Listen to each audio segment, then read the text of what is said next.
Hello, art friends. My name is Fleshwood, and today is my 24th birthday.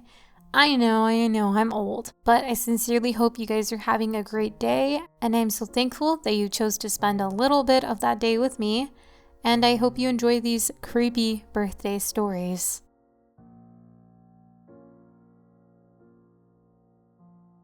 I never want a birthday cake on my birthday ever again. Posted by u/short story 1. I stay away from birthday cakes now, and whenever it's my birthday, I firmly tell everyone to not ever get me a birthday cake. It started off with my birthday last year, and I used to go to this cake shop and they were wonderful. This cake shop always did this deal where they give good customers a free birthday cake on their birthday. I was eligible. I took up their offer and the cake shop gave me a free birthday cake to my home to celebrate my birthday. I was turning 13. When the cake arrived, I noticed that it didn't have 13 candles, but 95 candles. When I blew the candles out anyhow, everyone had a look of shock on their faces and they were all looking at me. I was now a 95-year-old man, and I tried calling the cake shop but got no answers. I then tried their email, and it worked, and I told them what had happened to me. They promised to give me another cake, and I was an old man now. Really old.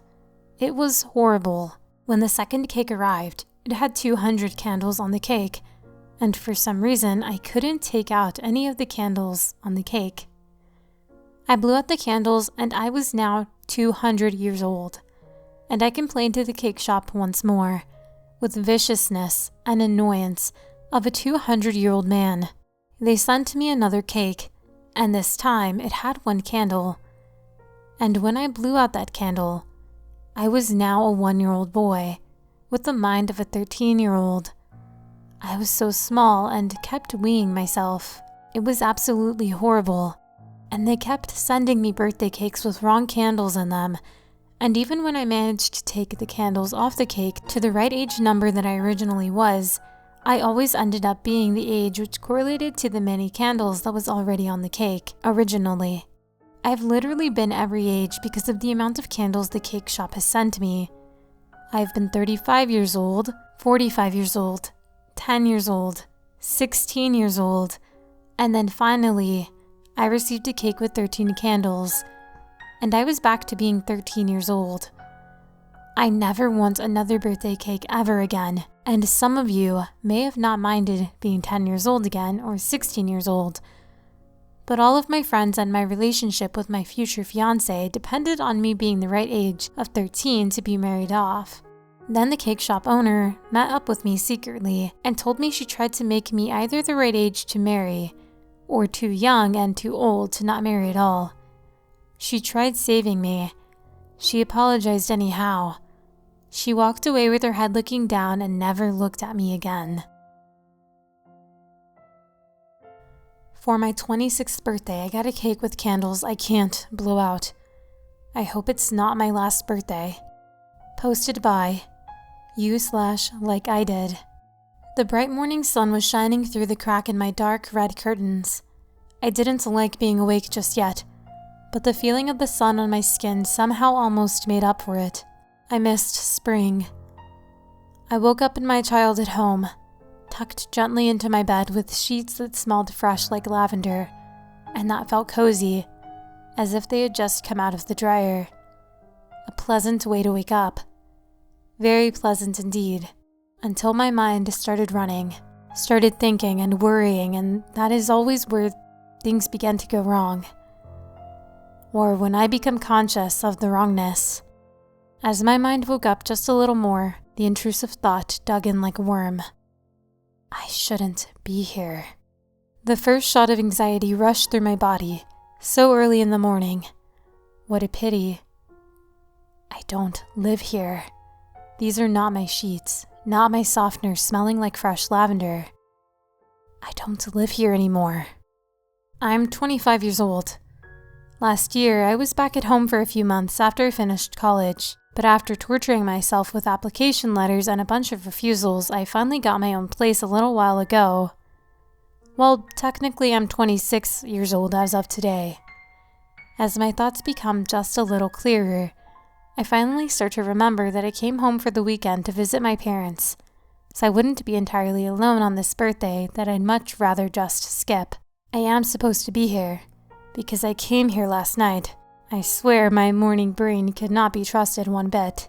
Finally, I stretch and shake off those terrible intrusive thoughts as well as I can. Things are much better now, and I should be feeling just swell. I even got out a smile when I heard my mom and dad knock on my door. They've dressed up for the occasion, which is a little odd, but also very sweet of them. I suppose they wanted to make the best out of this day. I couldn't exactly have a big party with the country being in half a lockdown after all. Mom was wearing a pastel rose dress with tiny white flowers and a wide white belt wrapped around her waist. Her lips were shining with bright lipstick, and she didn't have a single smudge on her paper white teeth. She was even wearing heels that go with the style of the dress, though we're certainly not a wearing shoes inside type of family. Dad put on a nice pastel green shirt and even had a small bow tie tied around his neck. His face looked freshly shaved and he had a little spark in his eyes as he brought in the cake they must have baked in secret while I was asleep. Or maybe the spark I saw was just a reflection of the candles on the perfectly delicious looking cake. It was mint green with pink frosting flowers, smudged around the corners and happy birthday written in a squiggly font. The top was embellished with 26 candles, 13 of them green and 13 of them pink, as it appeared. However, it's hard to say for sure, as the top of the cake was basically one big layer of fire. "Very funny," I exclaimed, after my 5th attempt at blowing them out. "You do know April Fool's was 3 weeks back. The stupid candles won't blow out." Of course, Mom and Dad had to be all fun and get trick candles. Neither my lungs nor my mood was ready for those so early in the morning. Mom smiled. Dad grinned. "Come on, honey, blow out the candles," Mom said in a melodic voice. "Make a wish, love, and make it a good one. Who knows how many more of those you'll get." They both started laughing. "Yeah, funny, Dad, I'm old. Just remember, if I'm old, so are you." I tried to joke, but they didn't respond to that. "Make a wish," Mom repeated. "I wish for you to act a bit more normal." I nervously chuckled. They hadn't stopped smiling since they came inside. Mom only got closer to my face. I could feel her breath against my skin. It smelled like iron and cigarettes. "When did you start smoking?" I asked. Mom took a step back. She seemed to be embarrassed. I didn't like her picking up an unhealthy habit, but I also didn't want her to feel ashamed in front of me. However, both my parents lost their smiles when I asked about the cigarettes. Dad pulled the cake away again. "Well, then I suppose your wish will just have to wait, if you find it so terribly difficult to make a decision, young lady." "Yes, very true, my dear, you tell her," Mom added. "We will go downstairs for your birthday breakfast, and you can have your cake then." They both nodded at each other and moved away from my bed. They took the cake that was still burning. The candles should have burned through the cake by now, but they were still standing tall. Then they turned around, without a smile, let alone a word, and left the room. I heard them go down the stairs, and that was the very strange beginning to the morning of my 26th birthday. But of course, it didn't end there. The next very strange thing was the gown I was wearing, and that I certainly didn't remember putting on. It was white with hints of gold by the collar. I am more than sure that I didn't own a clothing item like that. I don't even believe my grandma owned anything like this. And I would have known if I put on something so terribly odd, which meant my parents had to be the ones to dress me in my sleep. If this was another prank, then I clearly misjudged Mom and Dad. They were losing their minds. I didn't bother getting changed, so I could storm down there and confront them about their absurd actions. This was not the birthday party I had in mind. I wanted a nice and relaxing day with cake and maybe a few presents. As I jumped down the last flight of stairs in my strange gown, I heard the music. It was coming from the kitchen, a melody I couldn't quite place. All of a sudden, my anger about the strange clothing vanished, and instead I felt a miserable malaise. Slowly, I stumbled inside the kitchen, where I was taken aback by everything they had done. Balloons in every corner, confetti, and a big paper sign that said happy birthday. Fringe curtains were hanging from the windows. Even weirder, it all appeared as if it was meant for a child's birthday party. My parents were standing around the confetti-filled table. Their smiles were bigger than when they came inside with the cake, which sat in the middle of the table. Around it, however, were items that I believe were once meant for breakfast, but they were all rotten. I instinctively took a step back. "Mom, Dad," I whispered. "Yes, that's us, your mommy and daddy. Now Swift, make a wish and blow out your candles so we can get your presents," Dad said without blinking once. "What's going on? I don't like this, please stop," I muttered. Mom almost lost her smile again, but then she used her right fingernail to pull up the corner of her mouth. "Honey, this is your special day. We will never stop." My eyes wandered to the telephone on the kitchen counter. It was a green old telephone with a cable. The ones people stopped using more than a decade ago. I didn't even realize we still owned one. It didn't matter anyway. This one had its cord cut through. Or was it burned off? I probably had left my own phone upstairs. I needed to get it and call for help.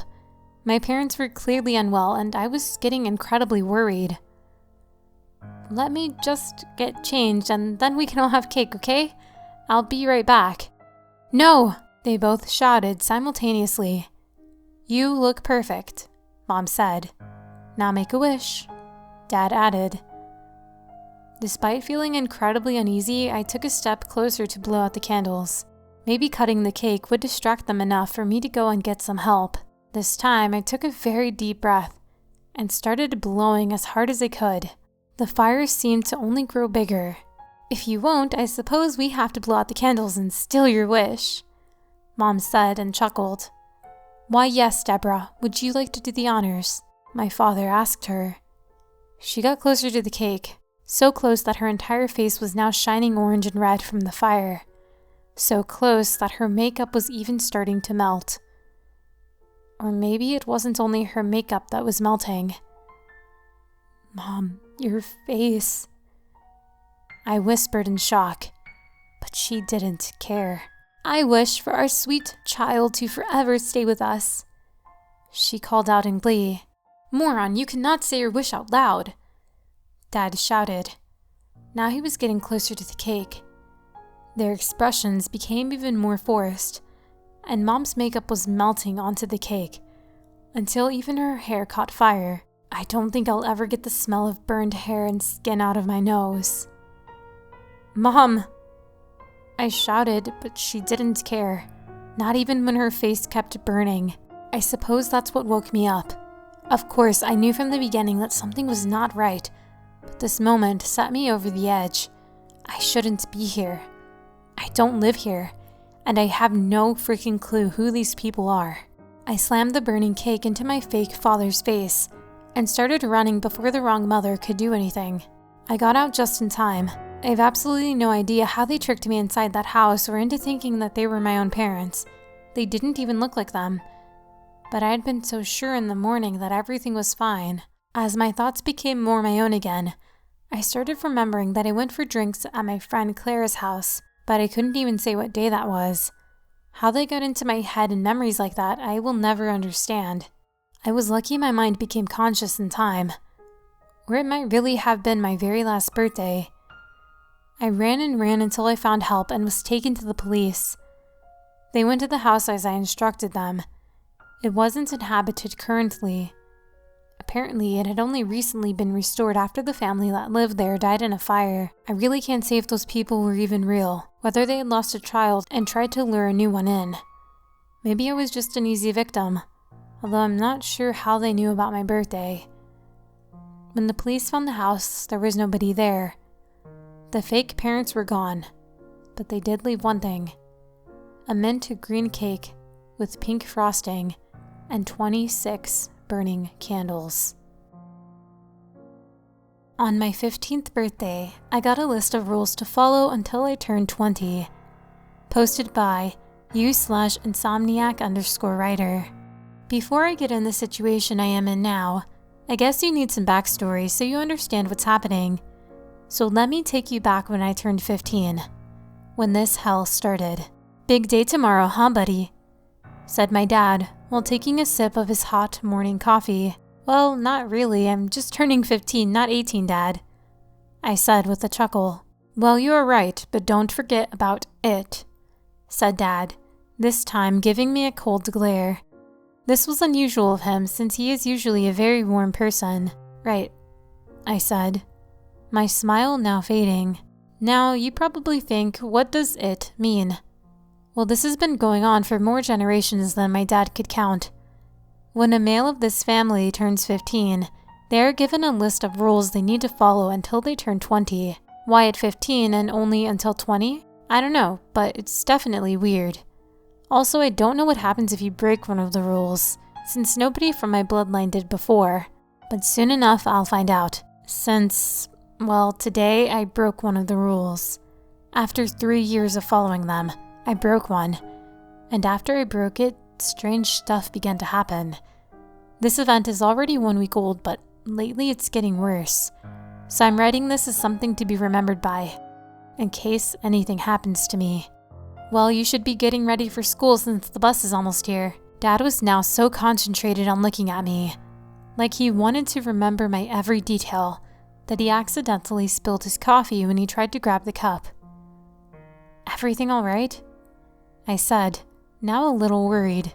"Yeah, it's fine. I'll clean this up before your mom gets home. You know how she is," he said, already reaching for the mop. "And also, I need to talk to you about it when you get home." "All right, well, I'll be on my way," I said as I headed for the door. That day, we had a science project to do, an erupting volcano that I aced, of course, with the help of my dad.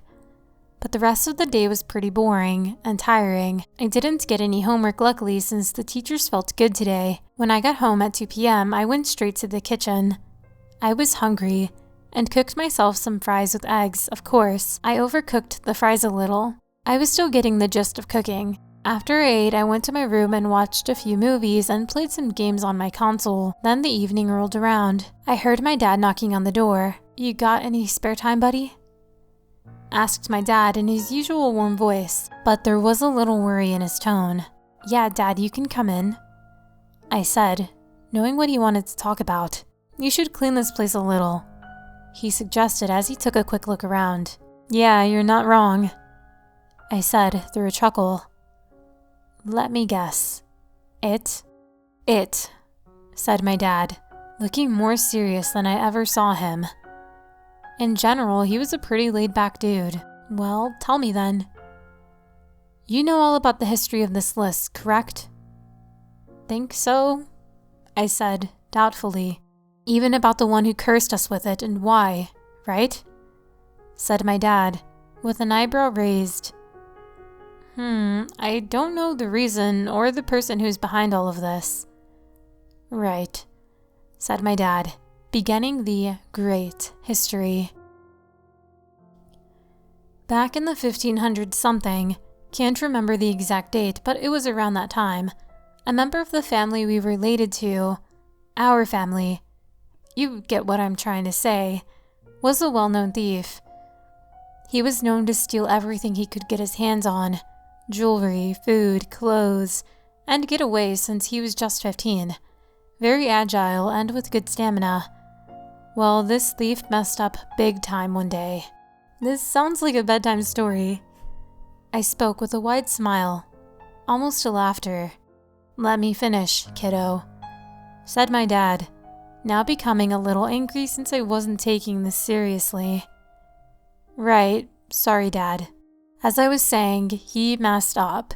He found out that, in the woods nearby lived an old lady who just wanted quiet time to herself, away from all the noise in the town. She had a weird amount of jewelry in her house for some reason. He knew this and decided to rob her in the nighttime, following the next day. Next day came and day turned to night, and he striked. He, in a hurry, took everything he could carry, gold and iron rings with small diamonds on top, gold bracelets and necklaces, everything, and ran away undetected. Or so he thought. The next day came around and he went through town, proudly, telling his buddies what he had done the previous night. His buddies froze as they heard everything. "Dude, you messed up." "Yeah, man, you are dead." "What are you guys talking about?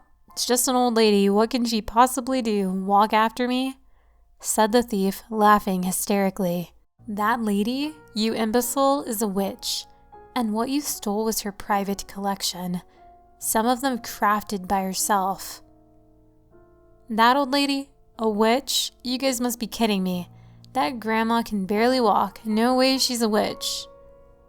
"Sleep with one eye open, friend. Sleep with one eye open," said one of his buddies, starting to walk away along with the others. "Yeah, right, whatever."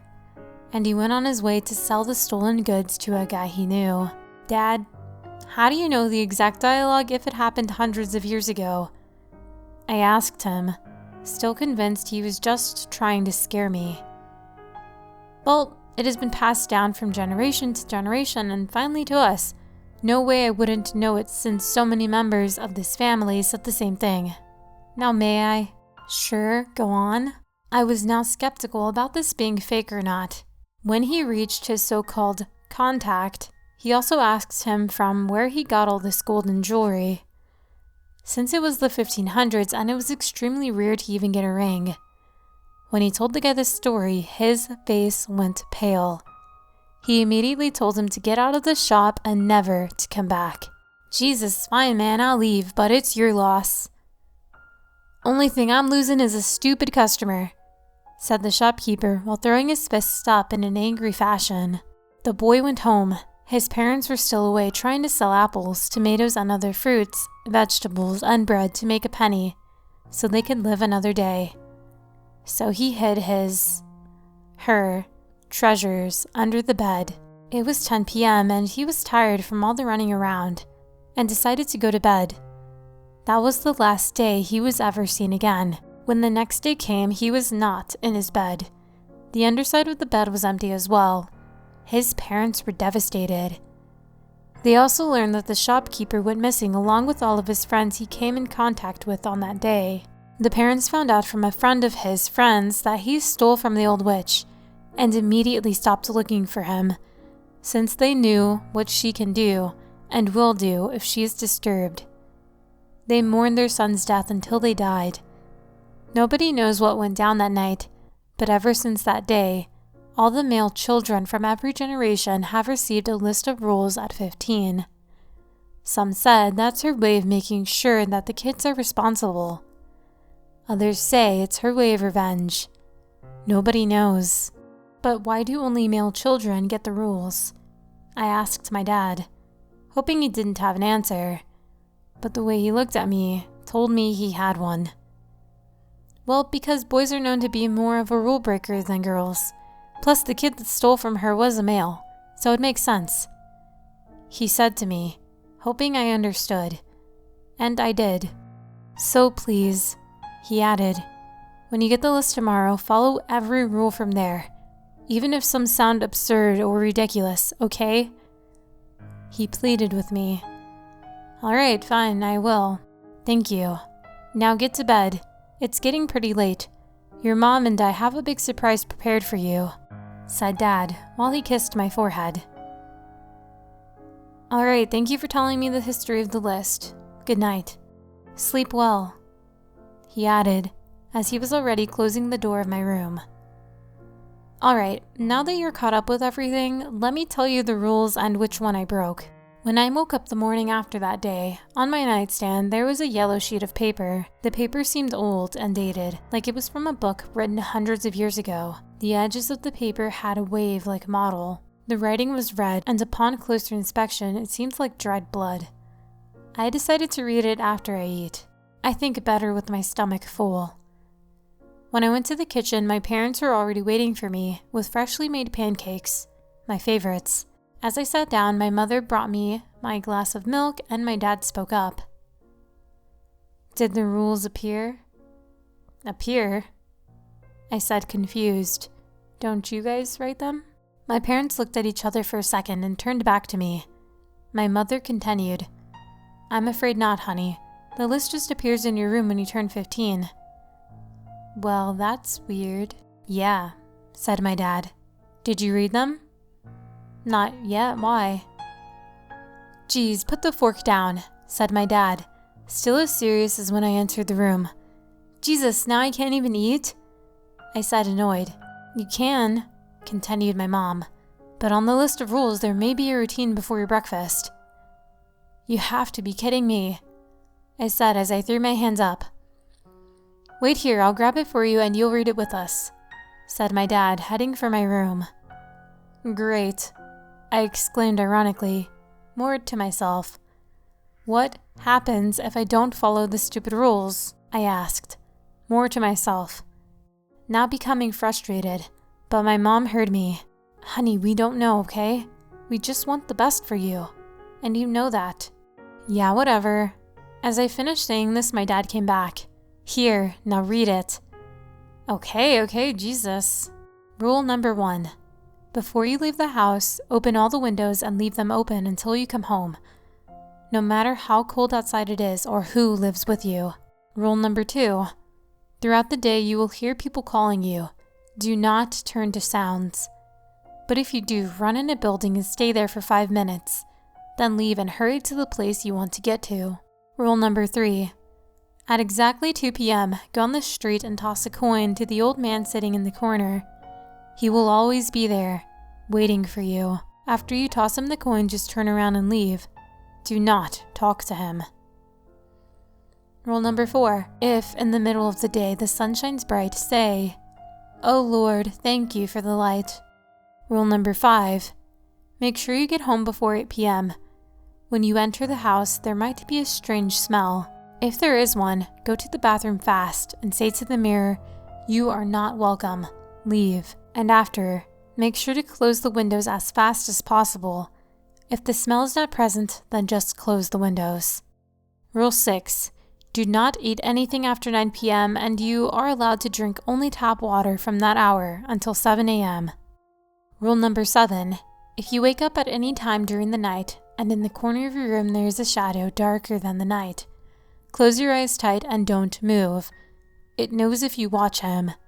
Stay like this until you feel the presence left, then go back to bed. Rule number 8. When you wake up in the morning, make sure there is nothing out of place in your room. If there is, make sure you fix it before you do anything else. Is that it? Asked my dad. Yes, this is all there is. Strange. Usually members of this family get 10 rules each. Well, maybe, I don't know, the curse is fading. Yeah, maybe, said my dad. Now go to your room and look if anything is out of place. Oh, yeah, right, I'll be back. I went to my room to check for anything strange. I checked in detail, but there was nothing disturbed, so I returned to the kitchen. Anything out of place, honey?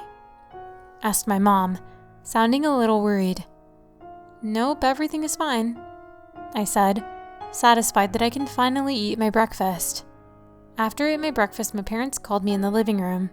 As we said, buddy, your mom and I got you a gift, said my dad, motioning for me to follow them. As I came closer to the gift I saw, it was a pretty big box. I grabbed it and shook it to see if anything moved, and to see if it was heavy. The box was not that heavy, but it definitely had something big in it. Well, are you going to open it, or are you going to keep shaking it till you make a milkshake? Said my dad with a chuckle. I opened the box and what I saw inside brightened up my whole day. Forgetting for a second about the rules, inside the box was the console I wanted since I was 10, an Xbox 360, along with some games for it. I put the box to the ground and went to hug my parents tightly and thanking them deeply. Now don't get ahead of yourself. You can play it after your homework and learning is done, and only until 10 p.m. That's no problem for me, I said, still very happy. Now, honey, added my mom, you should be heading to school so you won't be late. Yeah, I think I should, I continued as I went to grab my backpack. And buddy, yelled my dad, grab the list too, so you make sure you don't break the rules. Got it, Dad, thank you. Since that day, up until now, I had followed the rules like they were the Bible, each day making sure I didn't break one. Well, that changed a week ago when I finally decided to buy a house and to move out. I've been saving money since I was 16, working jobs where I could. The house was pretty far away from my parents, but it was close to the university I got accepted in. So I said my final goodbyes, got in my car, and drove to my new house. It wasn't long before I broke a rule. After I got everything bought, bed, utensils, and the rest of the furniture, of course, I didn't forget to buy a nice mirror for the bathroom in case the smell comes around. I have done this in a total of a month. Right after this, I broke the window rule. Let me explain. I woke up one morning to find out I slept more than I should have. I was supposed to get up at 7 a.m., but slept at 8 a.m., and my shift started at 8:30. I got up, checked for any anomalies in my room, and went to eat. After I ate, I washed myself and got dressed. In my haze, I had forgotten to open the damn windows. My day at work was weird, to say the least. Out of the edges of my vision, I could see shadows dancing in a ritual way, but when I turned to face them, there was just the boring normal world. No shadows, except for the ones of imminent objects and people. But it got weirder. Remember the "if you hear sounds blah blah blah" rule? Well, I never heard any. Until this day. Worse is that they were coming from the shadows who lived on the edges of my eyes. They were faint, but raspy whispers. Some I could understand. "Come here, don't be afraid." And "embrace us, come on now, nothing to be afraid of." But others sounded like random mumbles. I thought I was going to go insane. The shadows danced, more alarmed, and the whispers became plenty the more I went through the day. One specific one caught my eye. "You should have opened your window." I began whispering to myself. What does... As I go halfway through the sentence, it clicked. In my morning haze and sleepiness, I forgot to open the freaking windows. I needed to get home. Maybe if I open them now, it will fix the problem. I'm lucky my boss and I got along really well, and he let me off early. I got home, and when I entered my house, I couldn't believe it. My furniture was turned upside down. Some glasses were on the floor, sitting there, broken in hundreds of tiny pieces like a puzzle. Hell, my whole life was becoming a puzzle. I didn't bother cleaning the mess up. I went and opened all the windows, and no, there was no smell this time. How lucky am I? Right. But the whispers never stopped. Even as I'm writing this now, they won't stop. The things they say to me make me question insanity. Sometimes they begin yelling, "It's your fault, it's your fault, it's your fault," over and over again. Once I broke down and said, "Shut up, shut up, shut up." They stopped. For a second. Then they started laughing hysterically and maniacally. I couldn't sleep. I became more tired and started drinking.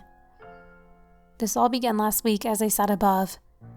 I picked up the drinking a few days ago, but they're still going. Please, if someone knows what's going on, please help me. Please. And that is all the stories I have for you today. Thank you for spending another one of my birthdays with me. You guys are seriously the best. And thank you to all of the wonderful authors who let me read these stories for you guys.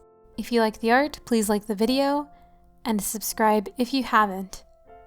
Thank you so much for watching, art friends. Until the next video. Bye.